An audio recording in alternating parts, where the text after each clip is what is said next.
السلام علیکم ورحمۃ اللہ وبرکاتہ۔ بسم اللہ الرحمن الرحیم۔ محلے کا سب سے امیر آدمی انتہائی کنجوس مشہور تھا۔ کبھی کسی غریب کی مدد نہیں کرتا تھا، بلکہ کہتا کہ اگر ایسے دینا شروع کیا تو سب کو مانگنے کی عادت پڑ جائے گی۔ جب وہ فوت ہوا تو محلے کا کوئی آدمی اس کے جنازے میں نہیں گیا، لیکن اگلے ہی دن محلے کے تمام غریبوں کے گھر راشن آنا بند ہو گیا اور بیواؤں کے وظیفے رک گئے۔ تب سب کو پتہ چلا کہ وہ دراصل شہر کے قدیم اور گنجان آباد حصے میں، جہاں کی گلیاں سانپ کی طرح بل کھاتی تھیں اور مکانات ایک دوسرے کے کاندھوں پر سوار دکھائی دیتے تھے، وہاں ایک پرانی اور وسیع حویلی اپنی پراسرار خاموشی اور ہیبت کے ساتھ کھڑی تھی۔ یہ حویلی سیٹھ امجد کی تھی، جو اس پورے علاقے کا سب سے امیر کبیر شخص تھا۔ اس کے پاس دولت کی اس قدر ریل پیل تھی کہ لوگ کہتے تھے اس کے گھر کی دیواروں میں بھی سونا چنا ہوا ہے۔ اس کی جائیدادیں نہ صرف اس شہر میں بلکہ دوسرے شہروں میں بھی پھیلی ہوئی تھی۔ کارخانے بازاروں میں درجنوں دکانیں اور زرعی زمینیں اس کی ملکیت تھیں، مگر اس کے باوجود وہ شخص اپنی ظاہری حالت اور رہن سہن میں کسی فقیر سے کم نہیں تھا۔ سیٹھ امجد کی شخصیت ایک ایسا معمہ تھی جسے حل کرنا محلے والوں کے بس کی بات نہیں تھی۔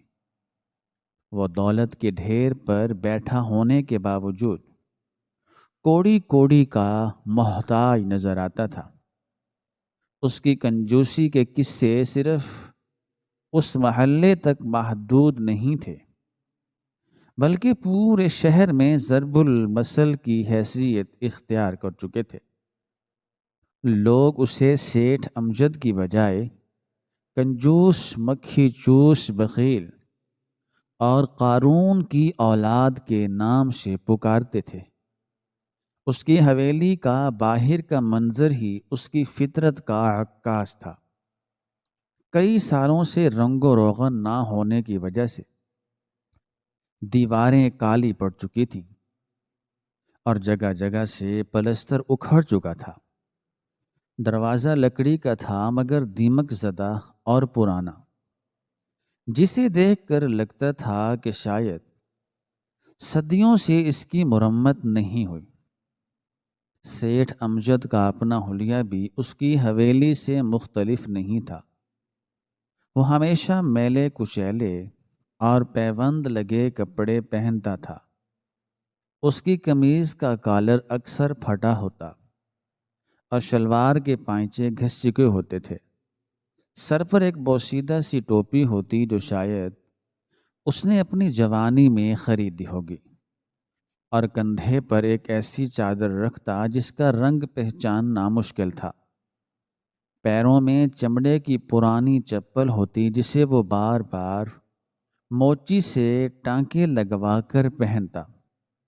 موچی بھی اسے دیکھ کر سر پیٹ لیتا اور کہتا، سیٹھ صاحب، اللہ نے اتنا دیا ہے، اب تو نئی جوتی لے لیں۔ مگر سیٹھ امجد اسے گھور کر کہتا کہ جب تک یہ چل رہی ہے اسے چلنے دو، فضول خرچی شیطان کا کام ہے۔ وہ اپنی ذات پر ایک پیسہ خرچ کرنے کا روادار نہیں تھا۔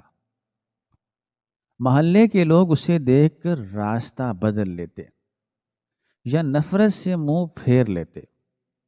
اس کی شکل پر ہر وقت ایک ایسی نحوست چھائی رہتی تھی جو دوسروں کو بیزار کر دیتی تھی۔ سیٹھ امجد کی زندگی کا معمول بھی عجیب تھا۔ وہ صبح سویرے اٹھتا اور پیدل ہی اپنے کاموں پر نکل جاتا، حالانکہ اس کے پاس کئی گاڑیاں ہو سکتی تھیں، مگر وہ کرایہ بچانے کے لیے میلوں پیدل چلتا۔ بازار میں جب وہ خریداری کے لیے جاتا تو دکانداروں کی شامت آ جاتی۔ وہ سبزی منڈی ہمیشہ شام کے وقت جاتا، جب سبزیاں باسی اور مرجھا جاتی تھیں اور دکاندار انہیں کوڑیوں کے بھاؤ بیچنے پر مجبور ہوتے تھے۔ وہ وہاں جا کر بھی بحث کرتا۔ وہ آلو، پیاز اور ٹماٹر کے لیے گھنٹوں مغز ماری کرتا اور دکانداروں سے لڑتا کہ تم لوٹ رہے ہو، 1 روپیہ کم کرو ورنہ میں نہیں لوں گا۔ دکاندار اس سے جان چھڑانے کے لیے اسے سستے داموں سودا دے دیتے۔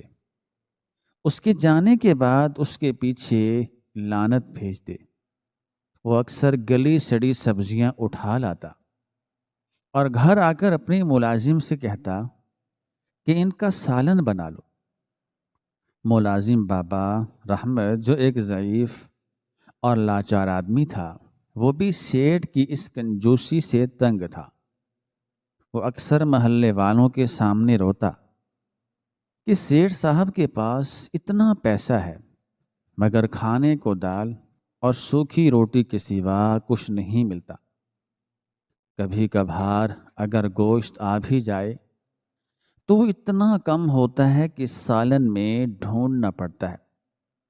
بابا رحمت بتاتا کہ سیٹھ صاحب رات کو لالٹین کی مدھم روشنی میں بیٹھتے ہیں تاکہ بجلی کا بل زیادہ نہ آئے۔ گرمیوں میں جب لوگ پنکھے اور اے سی چلاتے ہیں، سیٹھ امجد ہاتھ والا پنکھا جھل کر گزارا کرتا ہے اور کہتا ہے کہ یہ بجلی والے چور ہیں، میں انہیں اپنی محنت کی کمائی نہیں دوں گا۔ محلے میں غربت بہت زیادہ تھی۔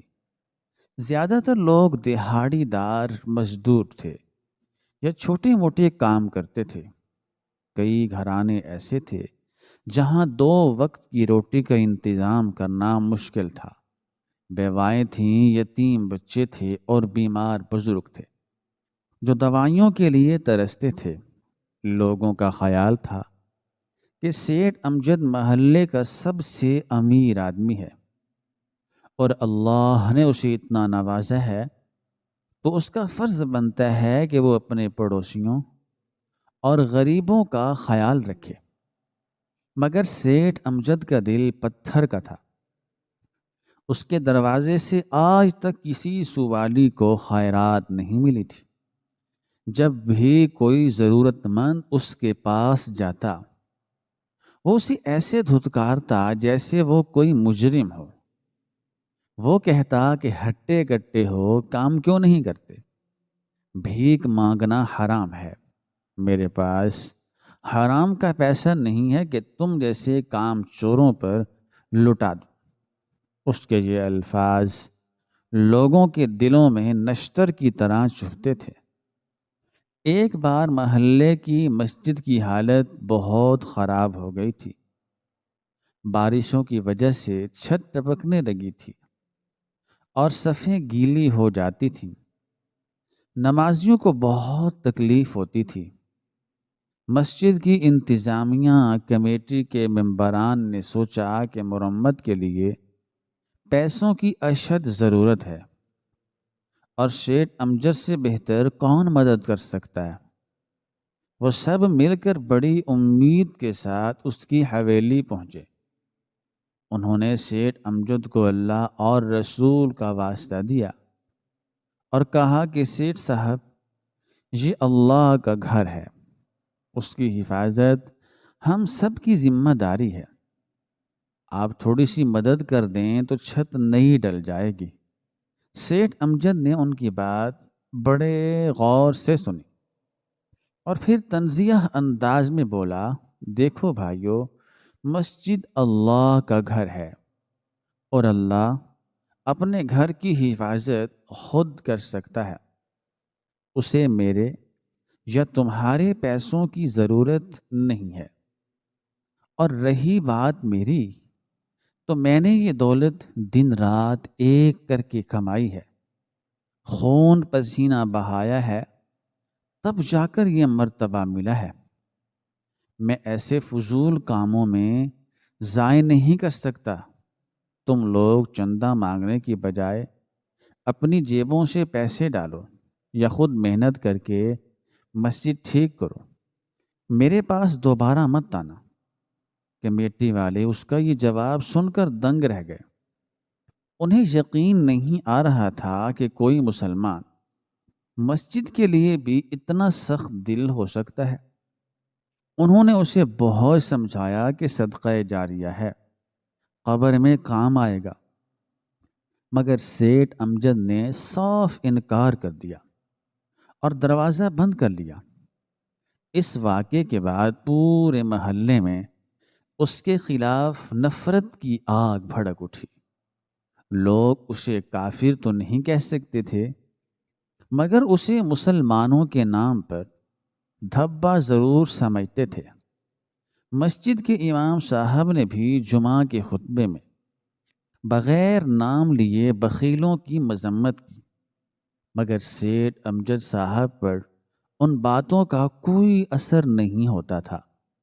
وہ ڈھیٹ بن چکا تھا، اور ایک دل خراش واقعہ اس وقت پیش آیا جب محلے کی ایک غریب بیوہ سکینہ، جس کا شوہر حال ہی میں فوت ہوا تھا، اس کے 3 چھوٹے چھوٹے بچے تھے، سخت مشکل میں پھنس گئی تھی۔ اس کی سب سے چھوٹی بیٹی کو شدید نمونیا ہو گیا تھا۔ سردی کا موسم تھا اور بچی سانس لینے میں دشواری محسوس کر رہی تھی۔ ڈاکٹر نے معائنہ کیا اور کچھ انجیکشن اور دوائیں لکھ کر دیں جو بہت مہنگی تھیں۔ سکینہ کے گھر میں کھانے کو آٹا تک نہیں تھا، وہ اتنے پیسے کہاں سے لاتی؟ اس نے اپنے رشتہ داروں سے مانگا، مگر کسی نے مدد نہ کی۔ مجبور ہو کر اس نے سوچا کہ سیٹھ امجد کے پاس جاتی ہوں، شاید اس کے دل میں رحم آ جائے اور وہ ایک ماں کی لاج رکھ لے۔ وہ روتی ہوئی ننگے پاؤں اور اپنی سفید چادر میں لپٹی ہوئی سیٹھ امجد کی حویلی پہنچی۔ اس نے دروازہ کھٹکھٹایا۔ کافی دیر بعد سیٹھ امجد باہر نکلا اور اسے سوالیہ نظروں سے دیکھا۔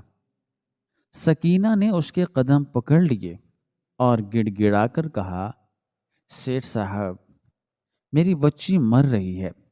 ڈاکٹر نے کہا ہے کہ اگر آج دوائی نہ ملی تو وہ نہیں بچے گی۔ خدا کے لیے مجھے 500 روپے ادھار دے دیں، میں آپ کے گھر کے جھاڑو پوچھے کر کے یہ قرض اتار دوں گی۔ سیٹھ امجد نے بے رحمی سے اپنا پاؤں چھڑایا اور پیچھے ہٹ گیا۔ اس کے ماتھے پر بل پڑ گئے اور وہ سخت لہجے میں بولا، بی بی، یہ ڈرامے کہیں اور جا کر کرو، میرے پاس کوئی خیراتی ادارہ نہیں کھولا ہوا۔ روز کوئی نہ کوئی منہ اٹھا کر آ جاتا ہے، کبھی بیماری کا بہانہ، کبھی بھوک کا بہانہ۔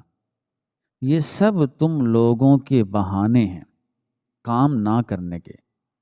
اگر میں نے آج تمہیں پیسے دے دیے تو کل 10 لوگ اور آ جائیں گے اور مجھے پھر سب کو دینا پڑے گا۔ اس طرح تو تم سب کو مانگنے کی عادت پڑ جائے گی اور تم لوگ کام چور ہو جاؤ گے۔ سرکاری ہسپتال جاؤ، وہاں مفت علاج ہوتا ہے، یہاں میرا وقت برباد مت کرو۔ سکینہ نے بہت منتیں کی، اللہ کا واسطہ دیا، اپنی بیٹی کی زندگی کی بھیک مانگی، مگر اس ظالم شخص کا دل نہ پگھلا۔ اس نے دروازہ سکینہ کے منہ پر بند کر دیا۔ سکینہ دروازے سے سر ٹکرا کر روتی رہی اور پھر مایوس ہو کر بد دعائیں دیتی ہوئی واپس آ گئی۔ اس نے محلے والوں کو بتایا تو سب کا خون کھول اٹھا۔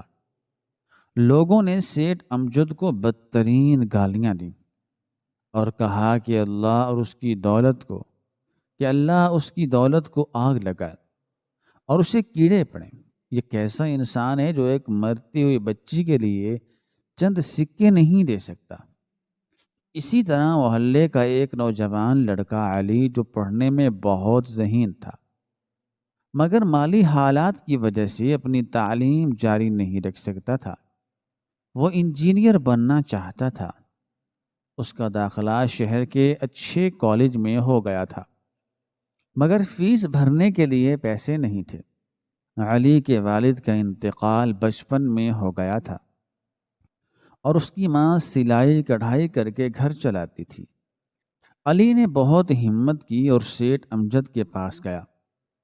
اس نے سوچا کہ سیٹھ صاحب تعلیم کی اہمیت کو سمجھیں گے اور قرض حسنہ دے دیں گے۔ علی نے جا کر کہا، انکل، میں پڑھ لکھ کر بڑا آدمی بنوں گا تو آپ کے ایک ایک پیسے کو واپس کر دوں گا، بس میری داخلہ فیس دے دیں۔ سیٹھ امجد نے اسے حقارت سے دیکھا اور کہا، میاں، پڑھ لکھ کر کون سا تم نے نواب بن جانا ہے؟ اور یہ ڈگریاں کاغذ کے ٹکڑے ہیں، ان ڈگریوں سے پیٹ نہیں بھرتا۔ جاؤ، جا کر کوئی ہنر سیکھو، کسی مستری کے پاس شاگرد ہو جاؤ یا سبزی کا ٹھیلا لگا لو۔ یہ امیروں کے خواب دیکھنا چھوڑ دو، میرے پاس تمہارے جیسے نکموں کے لیے کوئی پیسہ نہیں ہے۔ علی کا دل ٹوٹ گیا۔ اسے اپنی غربت پر نہیں بلکہ سیٹھ امجد کی چھوٹی سوچ پر رونا آیا۔ وہ سر جھکا کر واپس آ گیا اور اس نے تہیہ کر لیا کہ اب وہ کبھی اس شخص کی شکل نہیں دیکھے گا۔ سیٹھ امجد کی زندگی میں ایسے ہزاروں واقعات تھے جہاں اس نے لوگوں کو دھتکارا تھا، تذلیل کی تھی اور ان کی عزت نفس کو مجروح کیا تھا۔ وہ محلے میں ہونے والی کسی خوشی یا غمی میں شریک نہیں ہوتا تھا۔ اگر کسی کے ہاں شادی ہوتی تو وہ نہ سلامی دیتا نہ تحفہ، اور اگر کوئی دعوت دیتا تو وہ کھانا کھانے پہنچ جاتا مگر لفافہ خالی دیتا یا دیتا ہی نہیں۔ رفتہ رفتہ لوگوں نے اسے بلانا ہی چھوڑ دیا۔ اگر کسی کے ہاں فوتگی ہوتی تو وہ جنازے میں شرکت تو کرتا مگر صرف رسمی طور پر، اور وہاں بھی لوگوں کو کفن دفن کے اخراجات کم کرنے کے مشورے دیتا رہتا۔ رمضان المبارک کا مہینہ آتا تو پورا محلہ نیکیوں کی بہار میں جھوم رہا ہوتا۔ امیر لوگ غریبوں میں راشن تقسیم کرتے، سحری اور افطاری کے دسترخوان لگاتے، زکوٰۃ اور خیرات کا سلسلہ چلتا رہتا۔ مگر سیٹھ امجد صاحب کی حویلی سے ایک کھجور کی گٹھلی بھی باہر نہ آتی۔ لوگ اسے زکوٰۃ کے لیے کہتے تو وہ کہتا، میں اپنے حساب سے دوں گا، مجھے تم لوگوں کے مشورے کی ضرورت نہیں ہے۔ وہ عید کے دن بھی وہی پرانے میلے کپڑے پہن کر نماز پڑھنے آتا اور کسی سے گلے ملے بغیر گھر بھاگ جاتا۔ بچوں کو تو وہ اپنے گھر کے قریب بھی نہیں بھٹکنے دیتا تھا۔ اگر بچے گلی میں کرکٹ کھیلتے ہوئے اس کی دیوار پر گیند مار دیتے تو وہ ڈنڈا لے کر باہر نکل آتا، ان کی گیند ضبط کر لیتا اور بچوں کو گالیاں دیتا۔ بچے اسے دیکھ کر بھاگ جاتے اور اسے چڑھاتے۔ سیٹھ امجد کا ایک اور پہلو یہ تھا کہ وہ سود پر بھی یقین نہیں رکھتا تھا اور نہ ہی کسی قسم کی سرمایہ کاری کرتا تھا جس سے دوسروں کو فائدہ ہو۔ اس کی دولت کہاں تھی اور وہ کیا کرتا تھا یہ کوئی نہیں جانتا تھا، بس سب کو یہ نظر آتا تھا کہ وہ سانپ بن کر خزانے پر بیٹھا ہے۔ چودھری نواز، جو محلے کا دوسرا بااثر اور امیر آدمی تھا، وہ سیٹھ امجد کے بالکل برعکس تھا۔ وہ ہر وقت اپنی سخاوت کی نمائش کرتا رہتا تھا وہ اگر کسی غریب کو آٹا بھی دیتا تو تصویریں بنواتا اور لوگوں کو بتاتا۔ محلے والے چودھری نواز کی بہت عزت کرتے تھے اور اسے مسیحا مانتے تھے۔ لوگ اکثر سیٹھ امجد کے سامنے چودھری نواز کی تعریف کرتے تاکہ اسے شرم آئے، مگر سیٹھ امجد ان باتوں پر صرف ایک پھیکی اور طنزیہ مسکراہٹ بکھیرتا اور کہتا کہ ریاکاری شرک ہے، اور آگے بڑھ جاتا۔ وہ کبھی کسی بحث میں نہیں پڑتا تھا کہ میں کیوں نہیں دیتا یا میرے پاس پیسے نہیں ہیں۔ وہ بس اپنی دھن میں مگن تھا۔ سال گزرتے گئے اور سیٹھ امجد کی عمر ڈھلتی گئی۔ اس کے بال سفید ہو گئے، کمر جھک گئی اور چہرے پر جھریاں پڑ گئیں، مگر اس کی عادتیں نہیں بدلیں، بلکہ بڑھاپے کے ساتھ ساتھ اس کی چڑچڑاہٹ اور کنجوسی میں مزید اضافہ ہو گیا۔ وہ اب لاٹھی ٹیک کر چلتا تھا اور کھانستا رہتا تھا، مگر علاج نہیں کرواتا تھا کہ ڈاکٹر فیس لے گا۔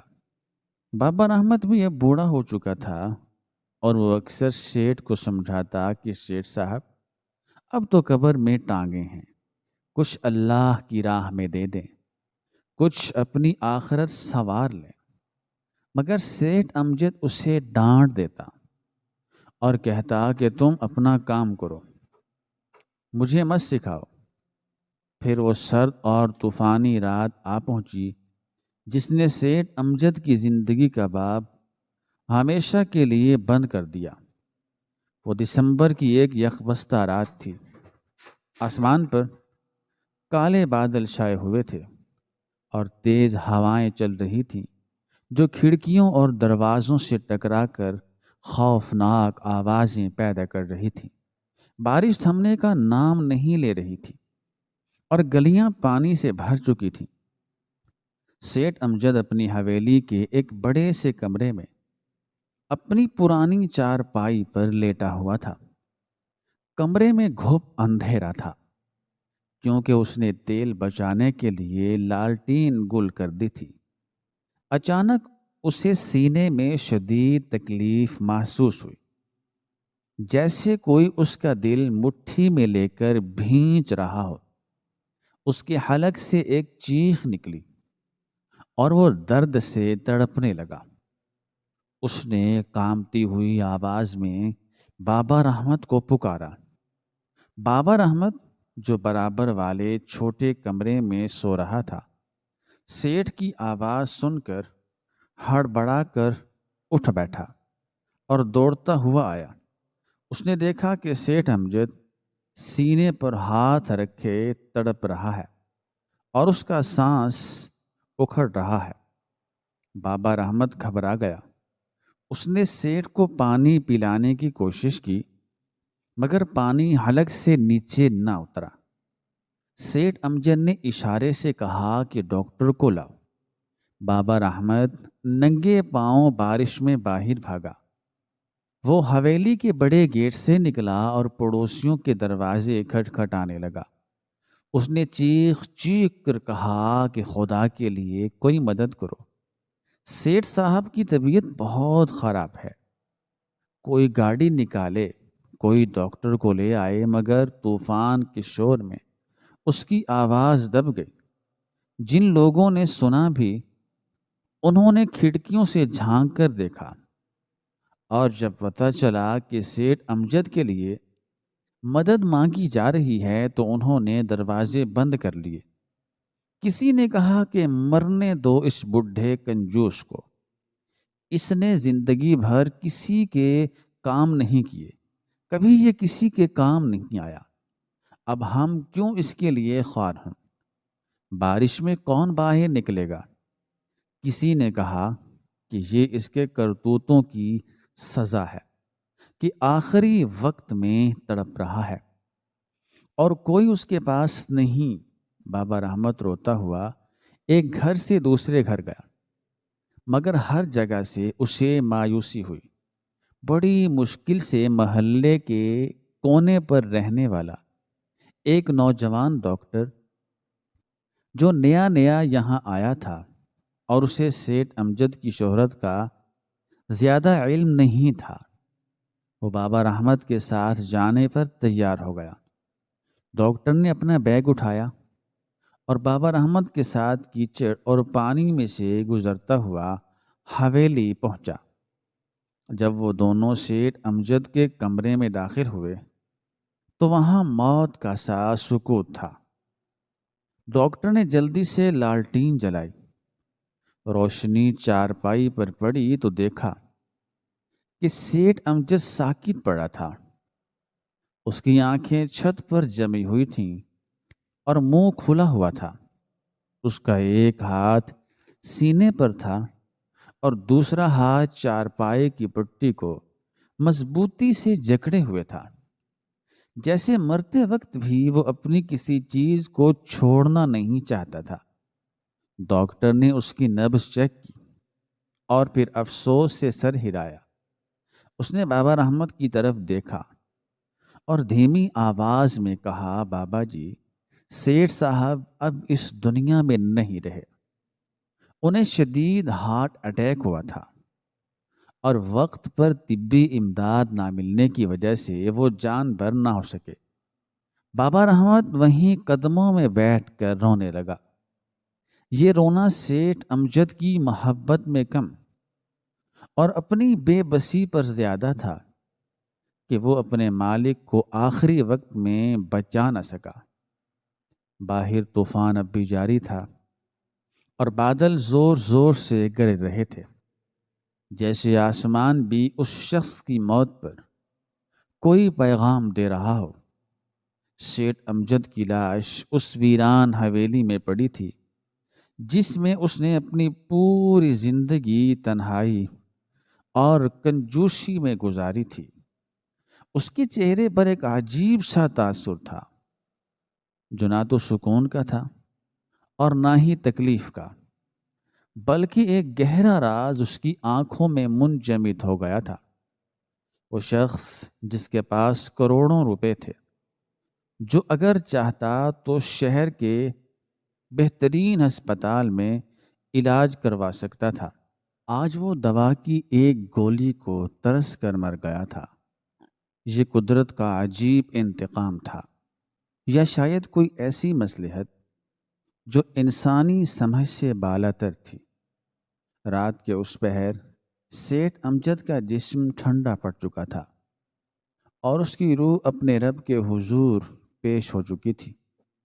اب صرف اس کا جسم باقی تھا اور وہ دولت جس کی اس نے ساری زندگی حفاظت کی تھی۔ صبح کا سورج طلوع ہونے والا تھا، جو سیٹھ امجد کے بغیر اس محلے کی پہلی صبح ہوگی، مگر کسی کو خبر نہیں تھی کہ یہ موت اپنے ساتھ کتنے طوفان لے کر آئی ہے اور اس کنجوس شخص کی بند مٹھی میں کتنے راز چھپے تھے جو اب کھلنے والے تھے۔ لیکن فی الحال وہاں صرف ایک لاش تھی، ایک روتا ہوا ملازم تھا اور باہر بے رحم دنیا تھی جو اس کی موت کی خبر سن کر شاید خوشی کا سانس لینے والی تھی۔ سیٹھ امجد کی کہانی کا ظاہری باب یہاں ختم ہو گیا تھا، مگر حقیقت کا باب ابھی کھلنا باقی تھا۔ اگلی صبح جب طوفان تھم چکا تھا اور سورج اپنی آب و تاب کے ساتھ طلوع ہوا تو محلے میں سیٹھ امجد کی موت کی خبر جنگل کی آگ کی طرح پھیل گئی۔ مگر حیرت اور افسوس کی بات یہ تھی کہ اس خبر نے محلے کی فضا کو سوگوار نہیں کیا، بلکہ ایک عجیب طرح کی بے حسی، سنگ دلی اور لاپرواہی کا مظاہرہ دیکھنے میں آیا۔ لوگ چائے کے ہوٹلوں، تھڑوں اور دکانوں پر بیٹھ کر اس واقعے پر طنزیہ تبصرے کر رہے تھے اور ان کے چہروں پر اطمینان تھا کہ اچھا ہوا ایک کنجوس اور پتھر دل انسان سے زمین کا بوجھ ہلکا ہوا، جس نے ساری زندگی دولت کو سینے لگا کر رکھا اور کسی غریب کے کام نہ آیا، اب وہ دولت یہیں پڑی رہ جائے گی اور سانپ بن کر اسے قبر میں ڈسے گی۔ کچھ من چلے نوجوان تو ہنس ہنس کر کہہ رہے تھے کہ آج محلے کی ہوا صاف ہو گئی ہے، کیونکہ وہ منحوس سایہ اٹھ گیا ہے جو بچوں کی خوشیاں چھین لیتا تھا۔ غسل اور کفن دفن کا انتظام کرنے کے لیے کوئی آگے بڑھنے کو تیار نہیں تھا، ہر کوئی دوسرے پر ذمہ داری ڈال رہا تھا۔ آخر کار مسجد کے پیش امام صاحب نے انسانیت اور اسلامی اخوت کے ناطے لوگوں کو اکٹھا کیا اور سیٹھ امجد کے گھر گئے، جہاں ویرانی کا راج تھا، اور بابا رحمت اکیلا لاش کے پاس بیٹھا رو رہا تھا۔ گھر میں کفن کا کپڑا خریدنے کے لیے بھی نقد رقم بظاہر موجود نہیں تھی۔ امام صاحب نے اپنی جیب سے پیسے دے کر کفن منگوایا اور غسل دیا۔ ظہر کی نماز کے بعد جنازے کا وقت مقرر کیا گیا۔ مسجد کے لاؤڈ سپیکر پر بار بار اعلان ہوا کہ محلے کے رئیس زادے سیٹھ امجد کا انتقال ہو گیا ہے، سب لوگ جنازے میں شرکت کریں تاکہ مرحوم کی بخشش کی دعا ہو سکے۔ مگر اس اعلان کا محلے والوں پر کوئی اثر نہ ہوا۔ نماز ظہر کے وقت مسجد میں نمازیوں کی اچھی خاصی تعداد تھی، مگر جیسے ہی جنازہ پڑھانے کا وقت آیا، لوگ مسجد سے کھسکنا شروع ہو گئے۔ کوئی اپنے کام کا بہانہ بنا کر چل دیا تو کوئی بیماری کا عذر پیش کر کے نکل گیا۔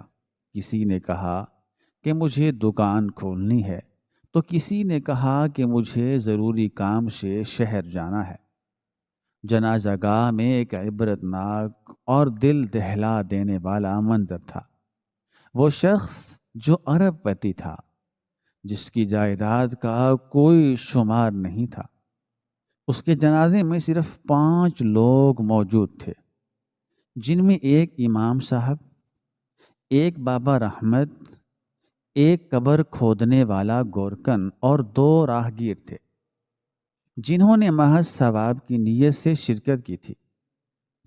محلے کے با اثر افراد، چودھری نواز دکاندار اور وہ تمام لوگ جنہیں کبھی نہ کبھی سیٹھ امجد سے واسطہ پڑا تھا، انہوں نے جنازے کا مکمل بائیکاٹ کیا تھا۔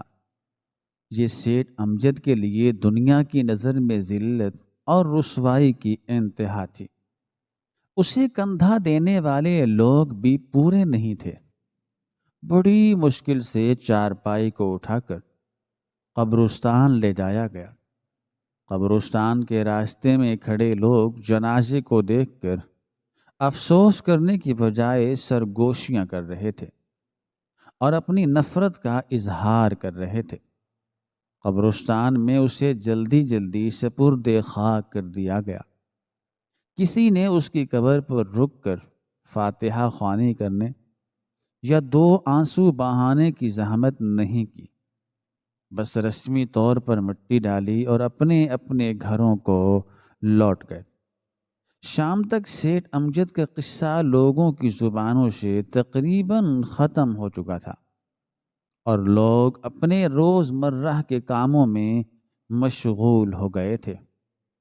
انہیں لگ رہا تھا کہ ایک برا باب ہمیشہ کے لیے بند ہو گیا ہے اور اب اس کنجوس کا نام و نشان مٹ جائے گا، مگر قدرت نے کچھ اور ہی طے کر رکھا تھا، اور اصل کہانی تو اب شروع ہونی تھی، جب اس خاموش مسیحا کی عدم موجودگی کا اثر ظاہر ہونا تھا۔ اگلی صبح محلے کے غریبوں کے لیے ایک عام صبح نہیں تھی، بلکہ ایک قیامت خیز دن کا آغاز تھا۔ بیوہ سکینہ، جس کا گھر پچھلے 5 سالوں سے ایک غیبی نظام کے تحت چل رہا تھا، وہ صبح سویرے اٹھی اور حسب معمول اپنے گھر کا مرکزی دروازہ کھولا۔ اسے یقین تھا کہ روزانہ کی طرح آج بھی دروازے پر ایک تھیلا رکھا ہوگا جس میں تازہ دودھ، دہی اور تندور کی گرم روٹیاں ہوگی، جو اس کے یتیم بچوں کا ناشتہ تھا۔ یہ سلسلہ کبھی نہیں ٹوٹا تھا، چاہے آندھی ہو یا طوفان۔ مگر آج جب اس نے دروازہ کھولا تو وہاں کچھ نہیں تھا، صرف خالی دہلیز اس کا منہ چڑا رہی تھی۔ سکینہ نے گلی میں دائیں بائیں دیکھا، شاید دینے والا کہیں قریب ہو، مگر گلی سنسان تھی۔ اس نے سوچا کہ شاید آج وہ شخص لیٹ ہو گیا ہے، یا شاید بارش کی وجہ سے نہیں آ سکا۔ وہ دروازہ کھلا چھوڑ کر اندر آ گئی۔ بچے بھوک سے جاگ گئے اور ناشتہ مانگنے لگے۔ سکینہ انہیں دلاسا دیتی رہی کہ ابھی ناشتہ آنے والا ہے۔ گھنٹے گزرتے گئے، سورج سر پر آ گیا، مگر کوئی نہ آیا اور نہ ہی ناشتہ پہنچا۔ بچے بھوک سے بلکنے لگے اور سکینہ کی پریشانی وحشت میں بدلنے لگی۔ دوپہر کے وقت جب بھوک برداشت سے باہر ہو گئی تو وہ مجبور ہو کر گھر سے نکلی اور محلے کی اس بڑی کریانہ کی دکان پر گئی، جہاں اسے ہر مہینے کی پہلی تاریخ کو پورے مہینے کا راشن، جس میں آٹا، چاول، چینی، گھی اور دالیں شامل تھیں، مفت ملتا تھا۔ آج یکم تاریخ تھی اور راشن بھی اس کے گھر نہیں پہنچا تھا۔ دکاندار کا نام کریم بخش تھا اور وہ محلے کا ایک پرانا اور دیانتدار دکاندار سمجھا جاتا تھا۔ سکینہ تیز قدموں سے دکان پر پہنچی اور سلام کرنے کے بعد بولی، کریم بھائی، آج یکم تاریخ ہے اور دوپہر ہو گئی ہے، میرا مہینے کا راشن ابھی تک گھر نہیں پہنچا اور صبح کا ناشتہ بھی نہیں آیا۔ بچے بھوکے ہیں، کیا بات ہے؟ لڑکا بیمار ہے کیا جو سامان لے کر نہیں آیا؟ سکینہ کی بات سن کر کریم بخش نے، جو کاؤنٹر پر سر جھکائے بیٹھا تھا، سر اٹھایا تو سکینہ یہ دیکھ کر حیران رہ گئی کہ کریم بخش کی آنکھیں سرخ تھیں اور چہرہ آنسوؤں سے بھیگا ہوا تھا، جیسے وہ کسی شدید صدمے میں ہو۔ کریم بخش نے سکینہ کو دیکھا اور پھر ایک لمبی آہ بھری اور بھاری آواز میں بولا، سکینہ بہن، اب راشن نہیں ملے گا اور نہ ہی اب صبح کا ناشتہ آیا کرے گا۔ یہ سنتے ہی سکینہ کے پیروں تلے سے زمین نکل گئی۔ اس کا دل زور سے دھڑکا اور اس نے گھبرا کر پوچھا، کیوں بھائی، کیا ہوا؟ کیا دکان میں مال ختم ہو گیا ہے، یا مجھ سے کوئی غلطی ہو گئی ہے، یا پھر اللہ کے خزانے میں کوئی کمی آ گئی ہے؟ میرے بچے، یتیم بچے بھوکے مر جائیں گے۔ کریم بخش نے اپنی آنکھیں پوچھتے ہوئے کہا، نہیں بہن، اللہ کے خزانے تو بھرے ہیں اور میری دکان میں بھی مال موجود ہے، مگر وہ ہاتھ ٹوٹ گیا ہے جو یہ راشن بھجواتا تھا۔ وہ فرشتہ اب اس دنیا میں نہیں رہا جو تمہارے بچوں کی کفالت کرتا تھا۔ سکینہ حیرت اور صدمے کی تصویر بن گئی۔ اس نے کانپتے ہوئے ہونٹوں سے پوچھا، کون تھا وہ خدا ترس انسان؟ مجھے تو آج تک کسی نے اس کا نام نہیں بتایا۔ آپ ہمیشہ کہتے تھے کہ اللہ کا ایک بندہ ہے۔ کریم بخش زارو قطار رونے لگا اور ہچکیوں کے درمیان بولا، بہن، وہ وہی تھا جسے تم اور پورا محلہ گالیاں دیتے تھے، جسے تم لوگ کنجوس، مکھی چوس اور پتھر دل کہتے تھے۔ وہ سیٹھ امجد تھا۔ سکینہ کو لگا کہ آسمان اس کے سر پر گر پڑا ہے۔ اس کے کانوں میں سائیں سائیں ہونے لگی اور اسے یقین نہیں آیا۔ اس نے چیخ کر کہا، نہیں نہیں کریم بھائی، یہ جھوٹ ہے، یہ نہیں ہو سکتا۔ وہ ظالم شخص تو ایک دھیلا نہیں دیتا تھا، اس نے تو مجھے دھکے دے کر نکالا تھا جب میری بیٹی بیمار تھی۔ وہ کیسے میرا راشن دے سکتا ہے؟ آپ کو ضرور کوئی غلط فہمی ہوئی ہے۔ کریم بخش نے کاؤنٹر سے ایک پرانا رجسٹر نکالا اور سکینہ کے سامنے کھول کر رکھ دیا، جس میں ہر صفحے پر سیٹھ امجد کے دستخط تھے اور غریبوں کے ناموں کی فہرست تھی۔ اس نے کہا، بہن، میں جھوٹ کیوں بولوں گا؟ وہ ظاہر میں ایسا ہی کرتا تھا جیسا تم بتا رہی ہو، مگر اس کی حقیقت کچھ اور تھی۔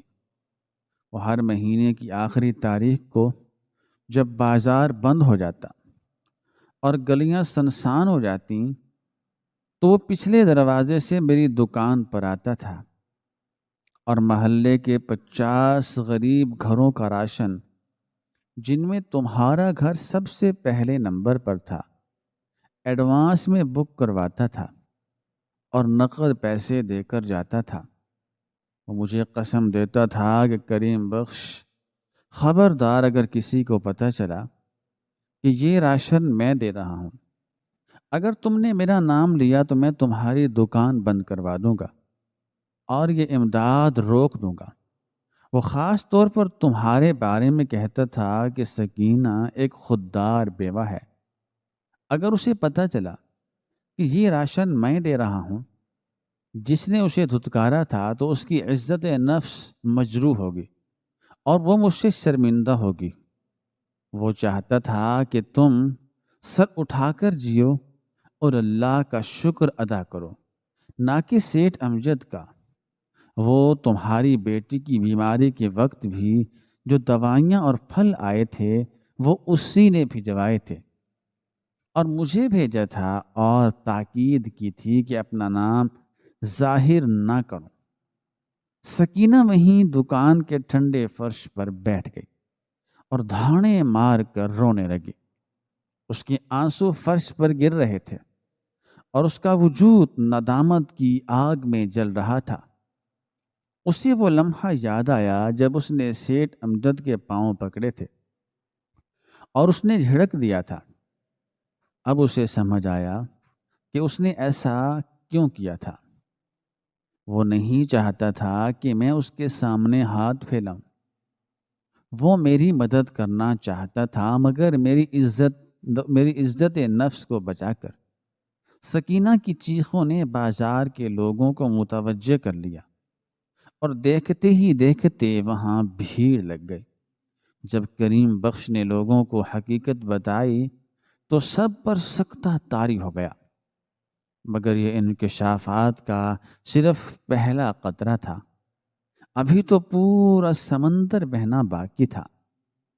اسی دوران محلے کا قصائی جو ہر جمعرات کو غریبوں میں مفت گوشت تقسیم کرتا تھا اور جس کی دکان کے باہر غریبوں کی لائن لگتی تھی، آج اس نے دکان کے باہر ایک بڑا سا بورڈ لگا دیا تھا جس پر لکھا تھا، مفت گوشت کی اسکیم ختم ہو گئی ہے۔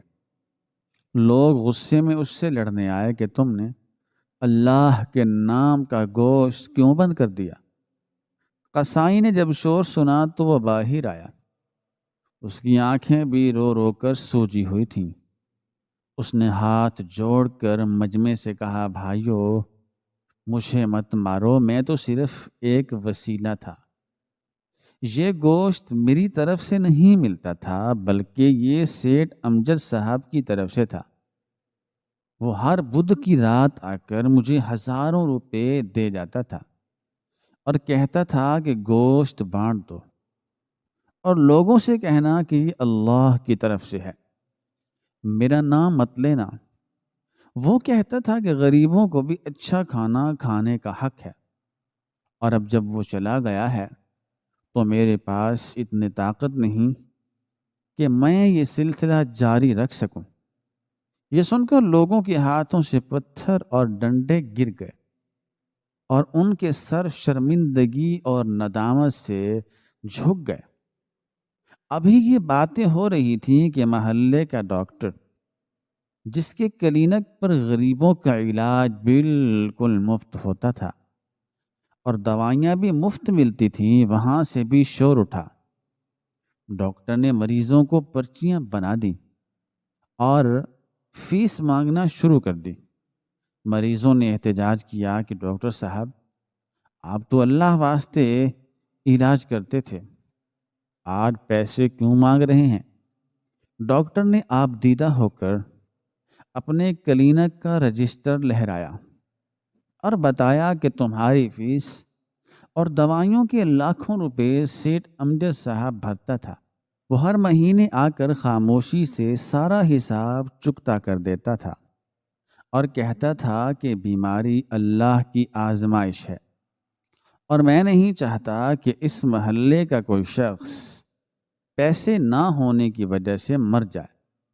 وہ کہتا تھا میرا نام کسی مریض کو مت بتانا، ورنہ وہ شفا کے لیے اللہ کی بجائے میرا شکر ادا کریں گے اور میرا اجر ضائع ہو جائے گا۔ علی جو اب کالج کا طالب علم تھا اور جسے سیٹھ امجد نے دھتکار دیا تھا، جب وہ کالج گیا اور اپنی فیس کے بارے میں کلرک سے پوچھا تو کلرک نے افسوس سے کہا بیٹا تمہاری فیس ایک بزرگ جو ہر 6 ماہ بعد پیشگی جمع کرواتے تھے وہ اب فوت ہو گئے ہیں، اس لیے اب تمہیں خود انتظام کرنا ہوگا۔ علی نے جب حلیہ پوچھا تو وہ ہو بہو سیٹھ امجد کا تھا۔ علی کو یاد آیا کہ اس نے سیٹھ امجد کو جاہل اور دشمن علم کہا تھا، جبکہ وہی اس کی تعلیم کا محافظ تھا۔ ایک کے بعد ایک راز کھلتے گئے۔ محلے کے یتیم خانے کا محتمم روتا ہوا چوک میں آ گیا کہ یتیموں کا دودھ بند ہو گیا ہے کیونکہ گمنام دانی مر گیا ہے۔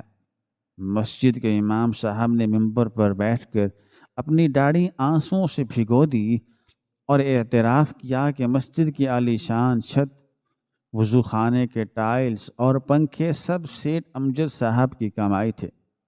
وہ رات کے اندھیرے میں آ کر گلے میں نوٹوں کی گڈیاں ڈال جاتا تھا یہ مجھے دے کر قسم دیتا تھا کہ زبان بند رکھنا۔ محلے کا موچی درزی نائی ہر کوئی اپنی اپنی کہانی لے کر باہر نکل آیا۔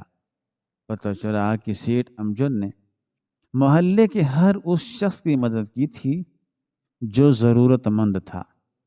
اس نے بیواؤں کے وظیفے لگائے تھے، یتیموں کی شادیاں کروائی تھیں، مقروضوں کے قرض اتارے تھے، اور یہ سب اس نے اتنی رازداری اور مہارت سے کیا کہ دائیں ہاتھ سے دیا تو بائیں ہاتھ کو خبر نہ ہوئی۔